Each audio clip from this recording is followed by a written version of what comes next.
Hello and welcome back to the channel. I'm David Steele and here's me truck, and today we're in the Mercedes-Benz Actros. This is not the new Actros as the game says, but it's the older model.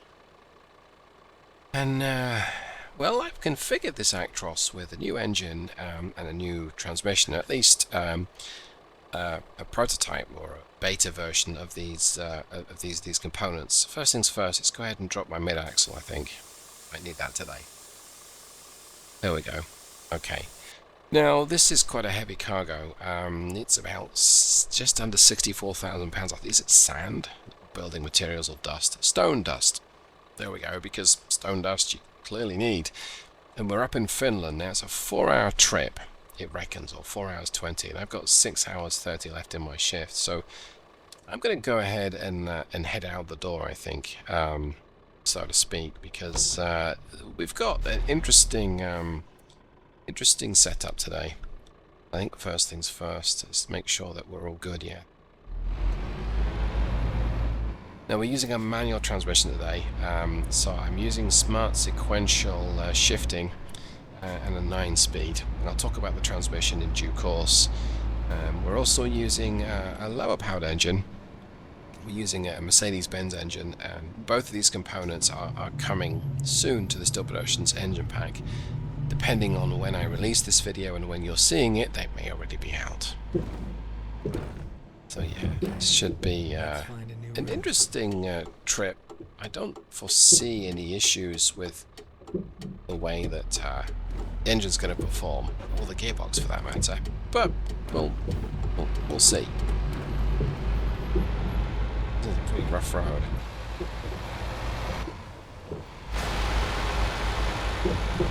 Great view of the innards of the of everything there, I suppose. Yeah, it's pretty dusty. Okay, so let's tell you a little bit about the engine, or about the drivetrain, the powertrain. So, under the cabin today, we're using a Mercedes-Benz OM470 engine. That is an 11-litre class engine. Now, the Actros was available with 4 size engines, 2 of which came with the game, 2 of which did not. Now, the ones that did not, there's an 8-litre engine and an 11-litre engine. We're using the 11-litre engine today. It's actually 10.7, and the 8-litre engine is 7.7. Shift down here, just to get this thing going. Right. So in terms of power output from the OM470, it was available with 326 up to 428. Those are the standard output numbers, and we're using the baby of the range. We're using the 426 horsepower version today, and that comes with 1700 Newton meters of torque. I almost said foot-pounds, which is about 1250. I think it's 1254, but either way, this is not a powerful engine. It doesn't need to be, because we've got fairly short gearing here.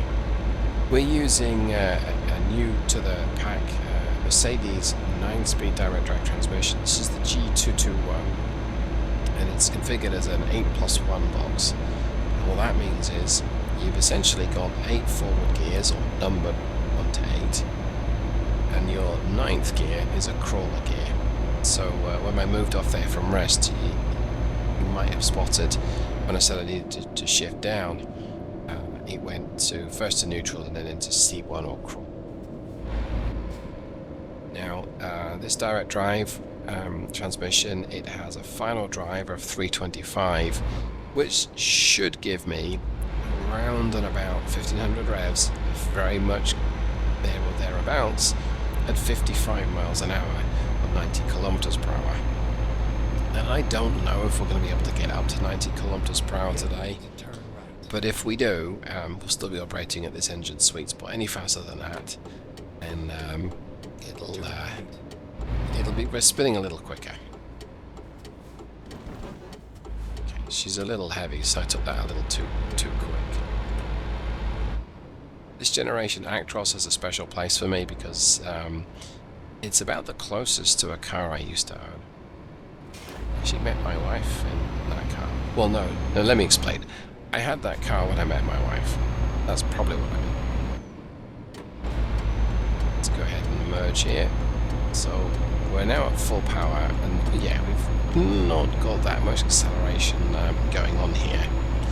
But like I say, it's a fairly low-powered engine and a pretty chunky cargo. I'm going to go ahead and use cruise. Let's get this cruise set at 80, like so. We'll, oh, I don't even need that because construction or roadworks.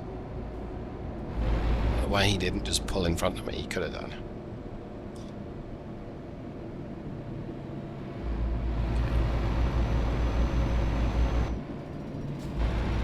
Okay, let's get back on the power. Right. Yeah, so it's not the most accelerative of experiences, but not really what we expect from this kind of ride. It's pretty compact as well. In fact, that's a dense cargo. And by dense, I don't mean stupid. I mean it's dust. So yeah, imagine that container's full. I may have mentioned this, but I'm using smart sequential shifting, and there's a video that should already be up on the channel by the time you're watching this, where I'm taking another look at smart sequential shifting, or SSS, I don't know, it's such a long-winded name, because there's this issue that my game experiences where at least it doesn't seem to do it with smart sequential. Speed. Yeah, you become there, but you can't go barreling around corners like that. Yeah, there's this weird issue where it doesn't always recognize or doesn't process the fact that I've told it to change gear when I'm in pure pure sequential manual mode. Now, it manifests itself. So let's say right now, if I was slowing down and I wanted to drop to second gear, I might tap the downshift command 5 times, and it may only recognize it 4 times. So it'll put me in 3rd gear. Great. Well, I want to be in 2nd gear, I'm going slow in 2nd gear, so I might tap again, and of course it knew about I wanted to go in 2nd gear, it just puts me into 1st. It's like it saves that command for later. That becomes very aggravating after a time. The downshift has helped the engine here. I don't know if it was necessarily labouring, but it really wasn't accelerating anywhere, so that helps it quite a bit. So that issue was just becoming very frustrating for me. It ruined the ability for me to drive with manual mode. As it happened more often than it was frequent. And I did originally wonder if it was an issue caused by my game just not running particularly well, or not running quickly enough, and it was missing the fact that I'd used that command, but it's not. Right now my frame rate is 60, give or take, and I still have the same issue. Kill some speed here. So it's nice to have that finite control over the gear that you're in, and using the smart sequential, wow, this thing's a little sensitive. Most of the time we'll just downshift or upshift one gear, and it does it much more consistently than the manual mode does. But every once in a while, if you're going extra slow, it'll shift you into neutral, which there is a pattern there, and I'm getting better at it, identifying it, and it's not the end of the world, because it consistently goes down into neutral at certain speeds. So I just have to shift down to neutral and up into the gear it wants me to be in. That's what happened just a few minutes ago. But some of the time, like if you accelerate as hard as you can and you lift off and then you change up and you're doing something like 2000 RPM on a 9-speed, it will occasionally skip a gear. Depends on the circumstances and the load. So it saves a few taps on the 9-speed, and the more gears you have, the more it'll save. it's a nice experience. It's kind of changed how much I want to play the game with sequential manual mode. So much so that here I am creating or taking Mercedes gearboxes, converting them to the game. And as for this G-221, I can say it's an 8+1. Here we are cruising along at 80 kilometers per hour. We're in top gear. We're doing 1400 revs. It's doing great. Right.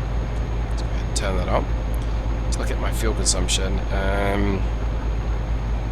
4.5 trying to maintain speed. I should hopefully cruise in just a second. And so on my trip computer, middle of the dashboard, the top figure is the instantaneous fuel consumption. The bottom figure is the overall since I last reset. So I did some heavier hauling, let's just say. Yeah, I'm not gonna stress that too much. I really built this truck as more of a vocational kind of spec. So smaller engine and a manual gearbox, quite short gearing, because I can imagine it hauling logs up and down hills and whatnot. Or in this case, taking stone dust a short distance.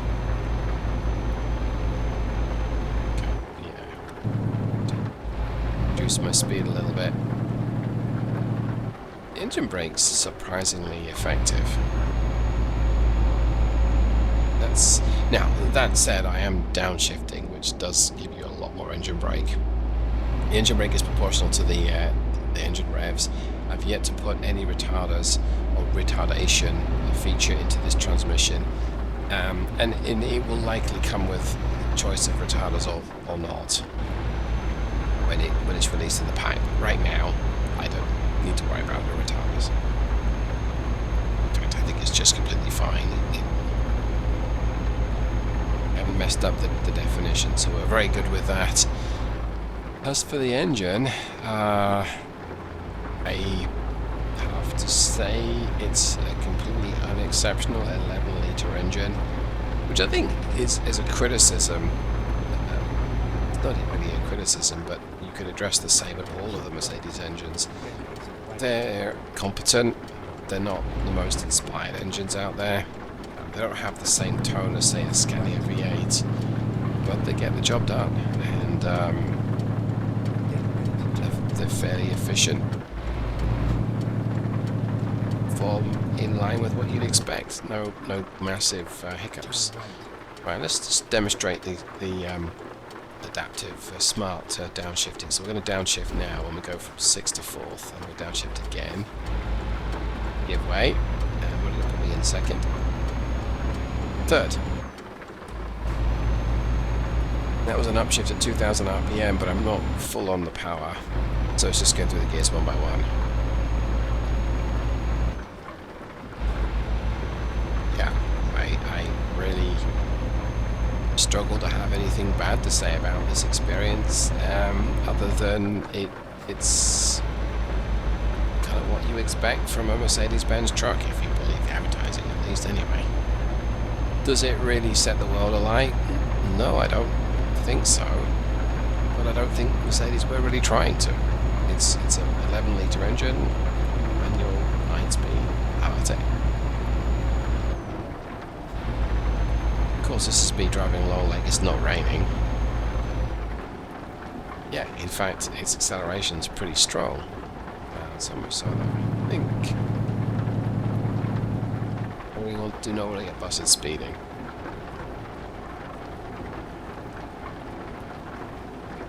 Okay. Cruise back at 80. What I'm doing there is I just tapped down on the cruise control, take my speed from 80 kilometers per hour target to 75, and then use the engine brake. And I think I must have it set to be a band of 6 kilometers per hour. So as the speed hit 81, it starts to trigger the engine brake just to keep the speed under control. I've seen different people try different things with that. I find you can set the control to be 0, so as soon as your speed goes up over the target speed limit, it will use the engine brake or the retarder if you have one fitted. And that's fine for certain circumstances, but I tend to just have it nice and relaxed at 6. And the reason why 6 is that if I set my cruise control gradient at 5 kilometers per hour, I can tap down one and it doesn't activate the retarder or the engine brake, so I can kind of coast up, and you get quite good improvement in fuel consumption by behaving like this. Speeding. Go ahead and merge left. All there. Should you use the engine brake in rain? Well, no, but well, not as aggressively as you might otherwise. Let's go ahead and use the parking brake there. Right, so this is going to be another test of this transmission, actually. Engine, I should say, more specifically. It's put me in first gear. The downshifted when I was moving at a speed that suited that. Now, if I try to move off in first, okay, it does it.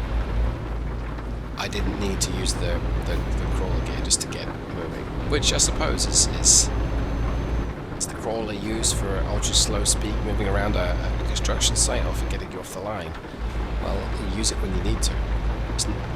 In my mind, doesn't so much matter when. Can you engage crawler while moving forward? Now that I don't know. And it would not surprise me if you couldn't engage unless you were stationary. But I could be wrong. It's like in a manual car, it's hard to put the car in first gear while moving and bring the clutch in and not jolt. It's possible, but it's hard. And so there what I did was I stopped, tapped down, downshift, and put me into neutral, then moved back up into crawler.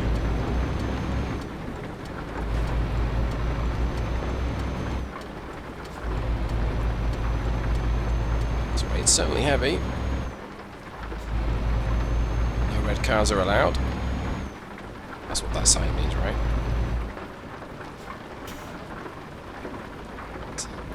A little sensitive, and I'm being a bit ham-fisted with my use of the controls, I think, as well. It doesn't help. Very ham-fisted as it happens. I'm going to merge in front of this. I think it's a bus. Yep, it's a bus. Oh. Pay attention to where you're going as well as what's behind you, David.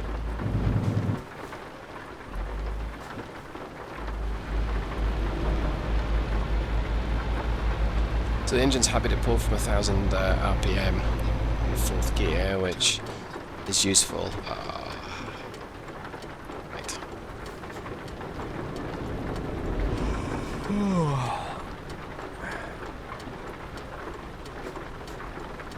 So we're not in the US, so we don't have turning right on a red. Now you could try it, but you'll likely get a fine. And if there's a cop around, and I don't see one, but I might not, but if there's a cop around, you will get fined. Oh, there's not one behind me. Alright, a little less keen to move off in first there, so I'm guessing this is a very slight incline.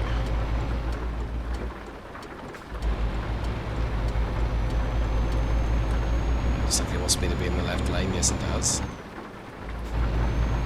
Yeah, this thing is super keen to rev. Using too many revs. I really with the lights. I know I can get better fuel consumption if I used automated mode, but I want to just wriggle that joystick myself. By joystick I mean ghillie, but obviously. The parking brake.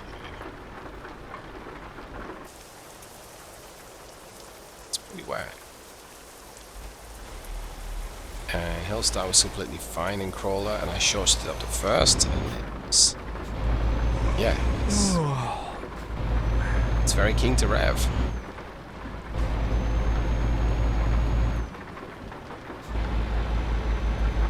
Short shifting, less effective up the hill, but still not terrible.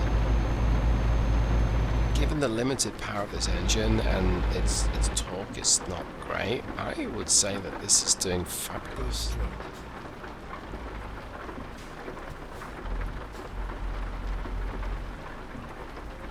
nice if we didn't have to stop. Yeah, there we go. Okay, so I let it pull from just over idle in second gear, and it did it. You know, as I recall, actually, the 2012 has got a particularly strong, very low torque curve. I think maybe the 2016 does not. Probably bad for emissions, maybe. Maybe that's why they Mercedes changed the engine behaviour. Plus, the 2016 version of the OM470 is different hardware. I think it's got a different turbocharger, and certainly different software. But I'm not an expert in how Mercedes tune their heavy-duty truck engines. I just know that there is a difference, and they do specify that there's a difference. I just don't say what exactly.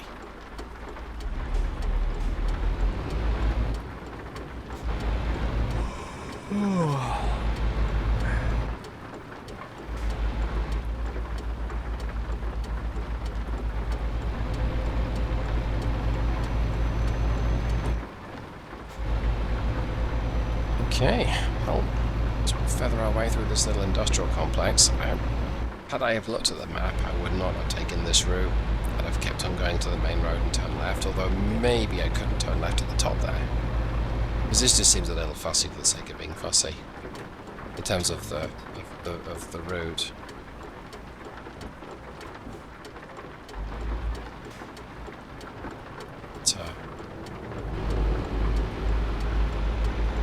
It's not a difficult, to be fair, it's not a difficult truck to maneuver as well.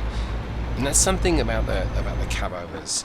If you've watched my videos for a while and you've seen me driving in the American simulator, you'll know I quite like the cab overs in the US. They're a lot more compact, and sometimes they make it a lot more, they're a lot easier to maneuver around in a tight space. Or if you've got quite a long trailer, the ability to have a tight turning circle is useful. Now compare and contrast that with something like the long wheelbase Kenworth W900 that has a wheelbase roughly as long as Belgium. And you see that is a much harder vehicle to maneuver under certain circumstances. Now, it does have a smoother ride, absolutely. I'm not going to argue that. And it was... I'm going to get a fine for this. Oh, it didn't. Okay. Yeah, it does have a smoother ride. And you can get a longer wheelbase cap over, and you do lose some of the advantages of its maneuverability, but you do get a slightly better ride. The 6x2 configuration that we've got here with this truck, wait, preview of that there. The mid-axle is liftable. The mid-axle is also steerable. Okay. It certainly misgive ways. Yeah, so the mid-axle is hard to see, but it is steerable. And the advantage there is it does help give the truck better maneuverability. Well, actually more specifically, it stops the middle axle tyres from being scrubbed off. It enhances stability, gives you a slightly smoother ride, potentially better braking as well. You know, another set of tyres in contact with the road. But if you feel the need, you can raise them. And once I drop off the cargo, that's exactly what I'll be doing here today.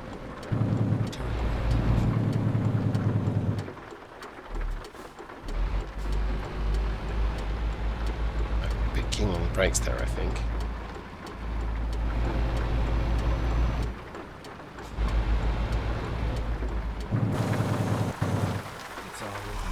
No, my engine brake turned on. That's why. Okay. See, have the ability to get a good view of this. You can just about see that the middle axle's turning there.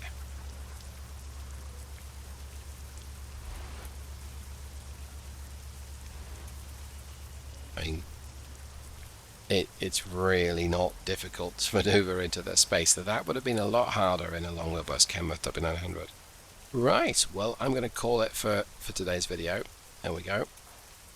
That's got me in the spot, so I'll shut the lights down. I will turn the engine off, and we'll see how well we did. But yeah, I think ultimately a bit of a non-dramatic experience, but at the end of the day, if you want to haul stuff, what more could you really ask for? So 291 kilometers, okay, fair enough. And now we burnt 126.4 liters. So that's somewhere a little over 5 miles per gallon. It's actually closer to 5.5, I think. Which, given our cargo was, 64,000 pounds, I think that is not bad going. Yes, we were cruising at 50 kilometers, 50 miles an hour even. Good grief, David. But I'm happy with that. Well, hope you got something from this video. Hope you enjoyed it. If you have, you know what to do. Leave a like. And if you think it sucks, you also know what to do. Leave a dislike. Thanks so much, everyone. See you next time. Goodbye.